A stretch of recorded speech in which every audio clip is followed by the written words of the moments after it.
The easiest way to draw this out is going to be with the grid system. So I just want you to fold this up into quarters. This is on an A5 piece of paper, and you're going to draw it out in exactly the same size. So can you see? Well, it's roughly as it's going to get. And the best way to do it is, rather than measure it, the easiest way I should say, is just to mark it on the paper.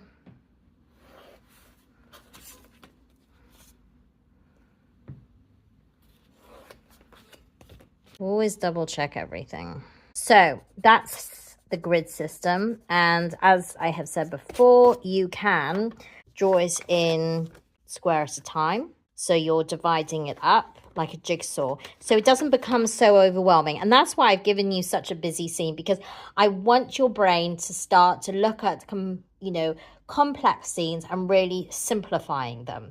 But before we start doing that, I really want you to look at this picture. So we're going to be looking at, I deliberately put this frame in to act as a sort of a measuring tool, a bit similar to the grid system.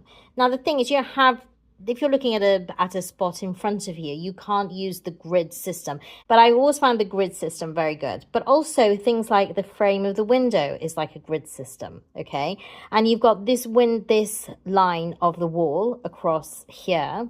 You've got negative spaces as well. So this, you've already got like a grid system where it's divided up, haven't you?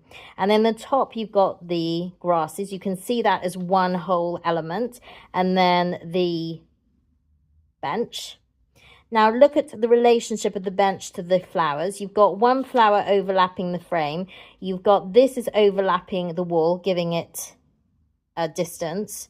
And this end of the flower is coming a little bit 2/3 over to the bench.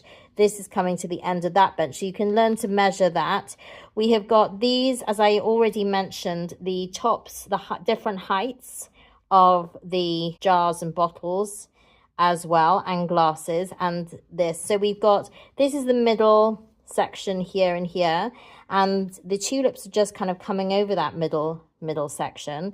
This glass jar is just coming over onto the right. Also, you've got the sill here. That's another line that you can actually use. You've got a triangle, nice triangle here, and negative spaces. So you really need to look at all the different elements that we can look at this and measure. Can be really, really cheeky and measure the frame going down like that, and measure that frame going down like that. And see, I make things very easy for you. It is the first lesson after all. So you can just put those in like that on the wall here. Now, if you don't have the photocopies printed out, it's really easy. Don't confuse yourself, she says, looking at this graph and kind of going, oh my goodness, what on earth have I done? So this here,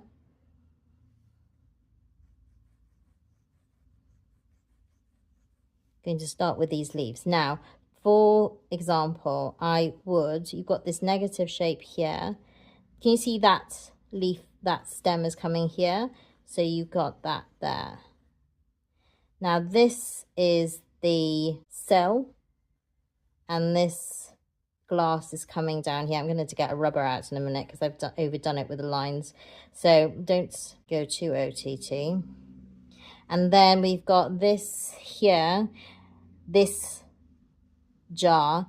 Now this is on the same level, so you can start here, and then you can just look at the negative lines. It's literally coming to the edge, isn't it? And I'm going to just roughly kind of put this in.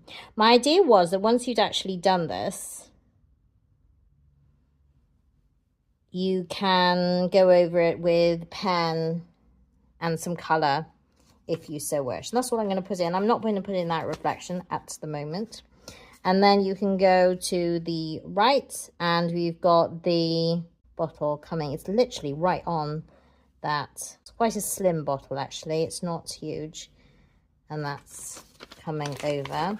Sometimes you should actually look at the hole to make sure you've got it right. So that's just coming over, and that's correct actually. Just coming over that jar, so that's working out nicely. Oh, but look at that. Now, I haven't been looking at, I've just been telling you all to look at your tops and I haven't been. Right, so what we're going to do is, this is the top of the jar. This is a little bit lower, I think, and that's definitely much higher. So I'll get the rubber out. And then this lips here literally comes on the top of that frame, and there's, so just draw in the space here. And I also think it comes a little bit above, so that comes below, that comes, it's like I'm talking to myself. I hope you're taking this on board. That's coming here. I think I've done that a bit podgier than I should have. That's coming in here. I'm definitely getting out the rubber for this. Spoon comes across the middle mark. You've got the triangle here. So instead of drawing the spatula, I don't know what you call it, it's those things that you go scoop things out. That's the bottom part thing. I would actually go back and clean up each section, as some of you might not like doing each section at a time. You might actually want to look at the whole. Some students like doing it section by section, some just like looking at the whole, some do, like me, actually a bit of both. I'll fold it up, and then, for example, when I'm looking at these two bottles and the relationship, I'll open it up to look at that. So you must try these things out for yourself, see what works for you.